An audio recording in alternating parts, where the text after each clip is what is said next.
Imagine waking up one day and finding $1 million in your bank account. Now, that's a dream come true, right? Hold that thought. Let's dive into the world of sudden wealth syndrome, a psychological phenomenon that can turn your financial windfall into a nightmare. Picture this. You're John Doe, an average Joe who just struck it rich. Overnight, you've got more moolah than you ever dreamed of. You splurge, you indulge, you're on top of the world. But then, reality hits.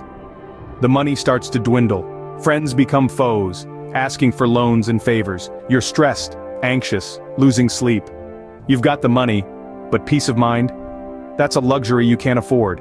This, my friends, is the paradox of money. It can buy you comfort, but not contentment. It can bring you pleasure, but not peace.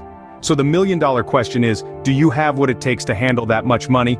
What if I told you that a penny saved today could be $1 earned tomorrow? Sounds too good to be true, right? But let me introduce you to a little financial wizardry called compound interest. This magic spell, known to finance gurus and money wizards alike, can turn your small savings into a mountain of wealth. Imagine you planted a tiny seed in your backyard. At first, it's just a small sprout barely breaking through the soil, but over time, it absorbs sunlight, rain, and nutrients from the earth, growing taller and stronger. One day that little seed transforms into a towering tree, abundant with fruits. Now, replace that seed with a single penny, and your backyard with a savings account. The sunlight and rain are the interest your bank pays you. And the towering tree? That's your savings after a few years. Grown not just from your initial penny, but from the accumulated interest as well. This is the power of compound interest. It's interest on interest. It grows your savings not linearly, but exponentially. So, the more time your money has to grow, the more it will. Now I know what you're thinking. I wish I'd started saving when I was 5. Don't we all? But remember, it's never too late to start. Whether you're 20 or 60, the magic of compound interest can still work wonders for you. And here's a pro tip. Start with whatever you can, even if it's just $1. The important thing is to start.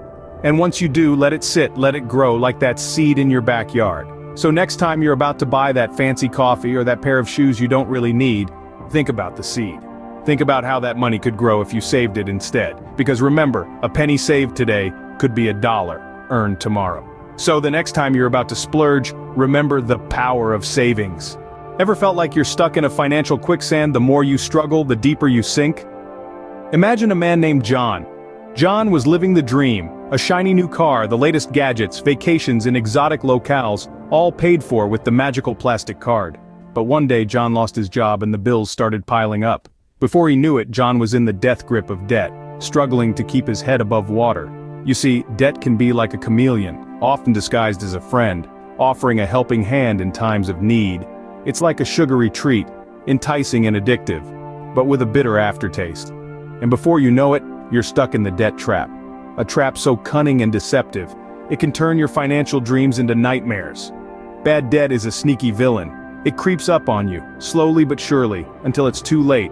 It's like a snowball rolling down a hill, gathering size and speed, crushing everything in its path. And the worst part? It's a self-inflicted wound, a result of poor financial decisions and lack of discipline.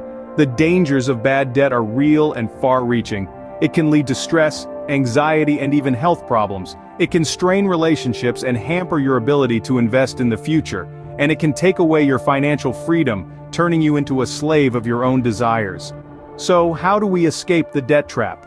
The key lies in financial literacy and discipline. Understand the difference between good debt and bad debt. Learn to live within your means. Avoid unnecessary expenses. Save for the rainy day.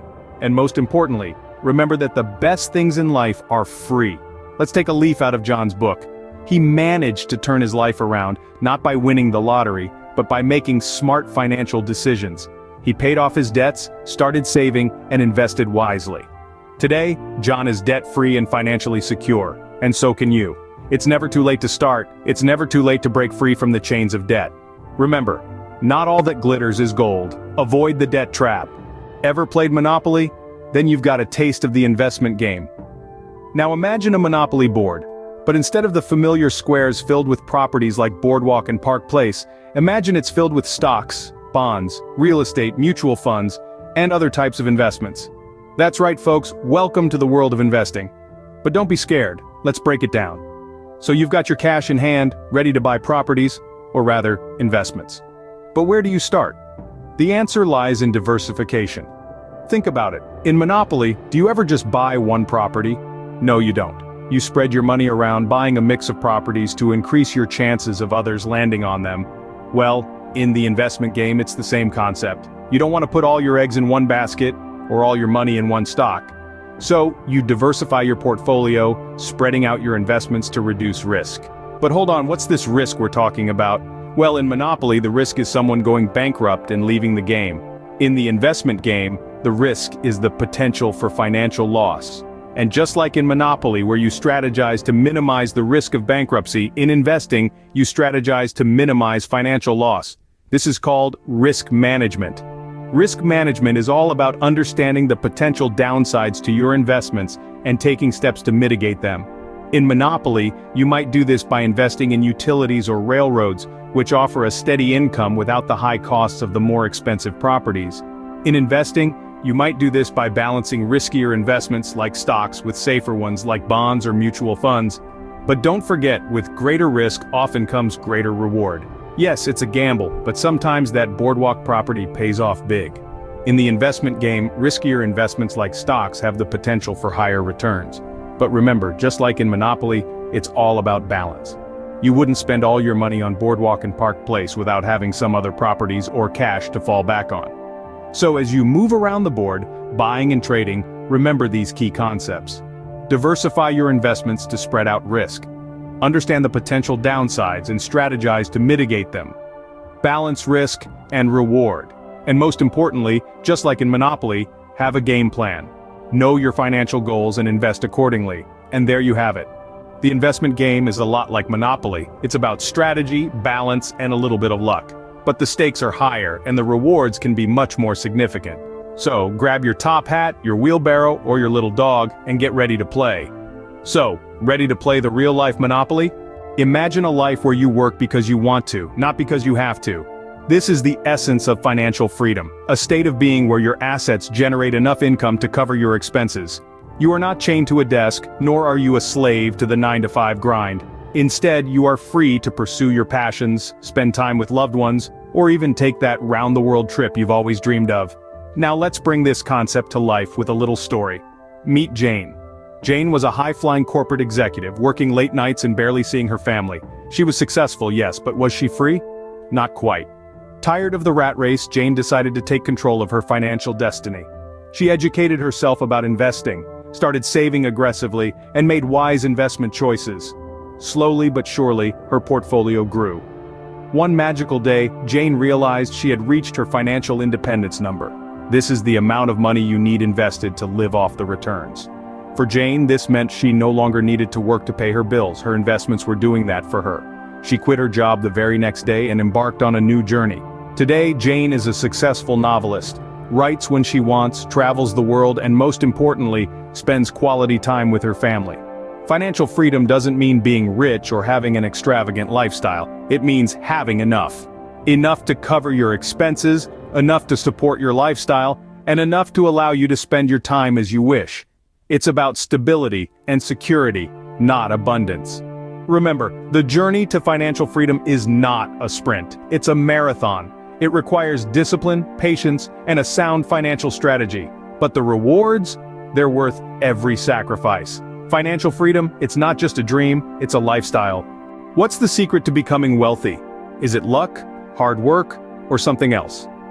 Now, that's a question worth $1 million, or perhaps $1 billion, if we're feeling a bit ambitious. Let's start by dispelling a common myth. Wealth isn't always about being born with a silver spoon in your mouth or having a stroke of luck at the lottery. Sure, these factors can contribute, but they're not the only roads leading to the land of affluence. So if it's not just luck or inheritance, what is it then? The answer lies in two key elements: financial literacy and discipline. Sounds simple, right?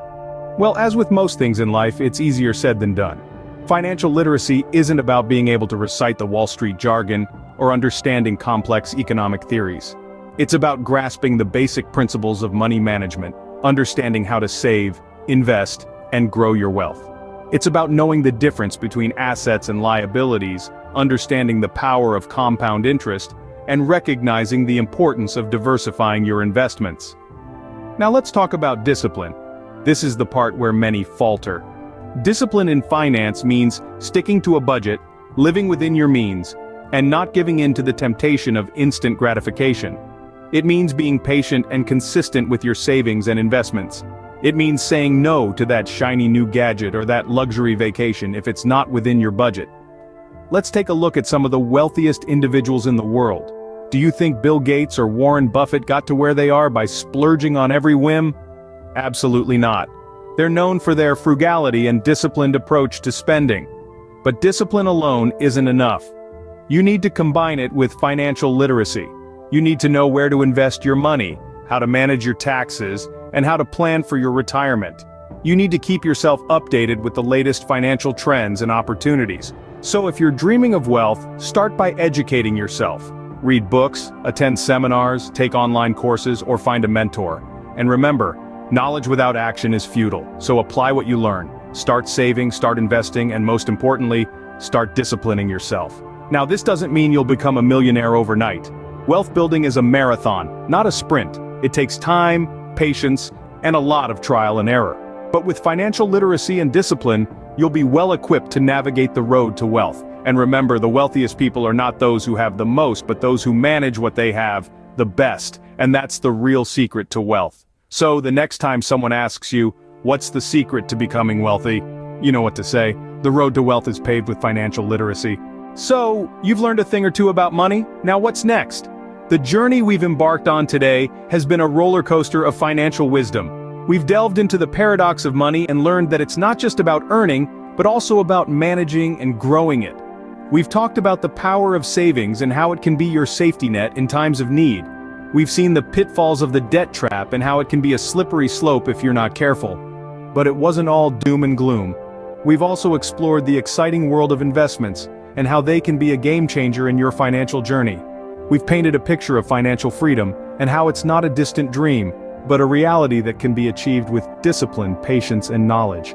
And finally, we've walked on the road to wealth, understanding that it's not a destination, but a journey. But here's the thing. All this knowledge, all this wisdom is of no use if it's not put into practice. It's like owning a gym membership and never stepping into the gym. So what's next? It's time to roll up your sleeves and get to work. Apply these concepts in your own life. Start saving, avoid unnecessary debt, invest wisely, and keep your eyes on the prize, financial freedom. It's not going to be easy, but remember, the road to success is always under construction. There will be bumps, there will be detours. But with the knowledge you've gained today, you're well equipped to navigate this journey. And this is just the beginning. There's a whole world of financial literacy out there waiting to be explored, and we're here to guide you every step of the way. Remember, knowledge is power, especially when it comes to finance. Subscribe to our channel for more financial literacy content. Until next time, keep learning, keep growing,